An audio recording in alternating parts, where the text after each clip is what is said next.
পুলিশের ভিতরে সেনাবাহিনীর সদস্যদের মধ্যে যারা ফেসিবাদের দোসর তারা নূর ভাইয়ের উপরে হামলা করেছে।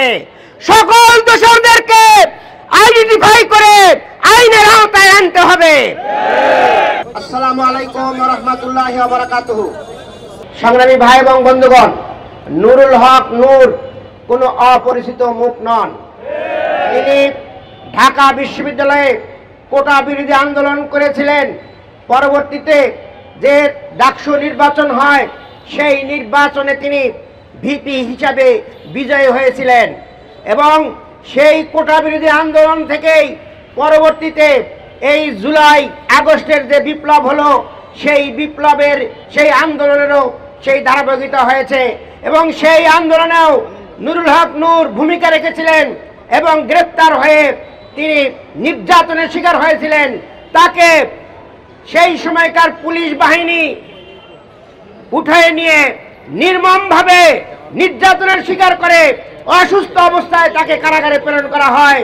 সেই জুলাই যোদ্ধার উপরে হামলা মানে গোটা বাংলাদেশের 18 কোটি মানুষের উপরে হামলা। এই 18 কোটি মানুষ এই হামলার যদি দৃষ্টান্তমূলক শাস্তি না দেওয়া হয়, আমরা দেখতে পাচ্ছি এখনো তাদেরকে গ্রেপ্তার করা হয় নাই। অবিলম্বে ওই সকল সন্ত্রাসীদেরকে গ্রেপ্তার করতে হবে। আমরা দেখেছি সেদিন পুলিশের ভিতরে লুকিয়ে থাকা ফেসিবাদের দোসররা সেদিন ভূমিকা রেখেছে। সেখানে সেনাবাহিনীর সদস্যদের মধ্যে যারা ফেসিবাদের দোসর তারা নূর ভাইয়ের উপরে হামলা করেছে। সকল দোসরদেরকে আইডেন্টিফাই করে আইনের আওতায় আনতে হবে। সংগ্রামী ভাই এবং বন্ধুগণ, আর একটা বিষয় হচ্ছে সংস্কার ছাড়া কোন নির্বাচন এই বাংলাদেশের জনগণ মেনে নিবে না।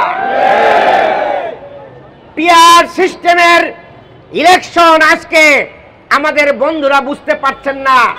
যারা নির্বাচন বলে সব সময় স্লোগান দিতে দিতে স্বপ্নের মধ্যেও যারা নির্বাচন দেখেন তারা আজকে পিআর চেনেন না।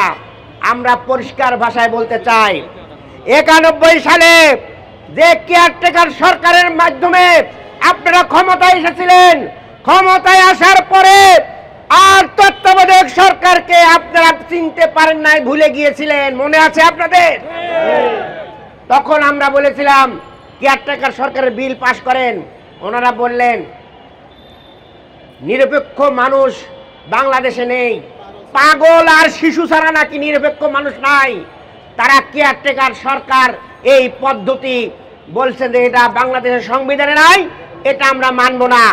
আজকে ঠিক ওই ধরনের কথাই বলা হচ্ছে, পিআর সিস্টেম সংবিধানে নাই, আমরা এই পিআর এর মাধ্যমে নির্বাচন চাই না।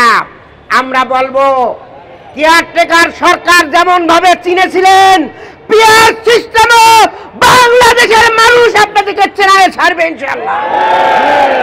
আগামী দিনের পিআর ছাড়া কোন নির্বাচনে বাংলাদেশের জনগণ অংশগ্রহণ করবে না। প্রয়োজনে জুলাই যোদ্ধাদের সাথে নিয়ে আমরা এই দাবি আদায়ের জন্য রাজপথে কর্মসূচি দিতে বাধ্য হব।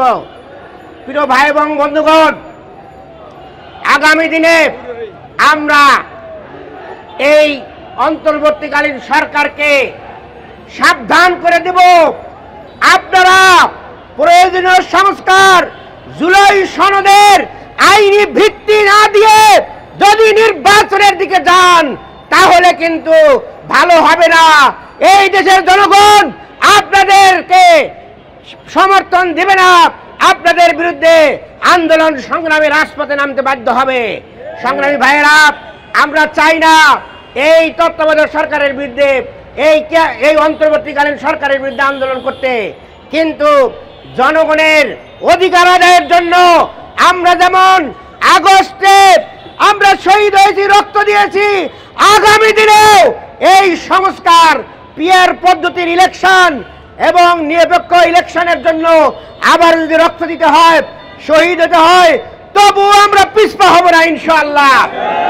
সংগ্রামী ভাইয়েরা, আগামী দিনের সকল আন্দোলন সংগ্রামে আমরা স্বতঃস্ফূর্তভাবে অংশগ্রহণ করব।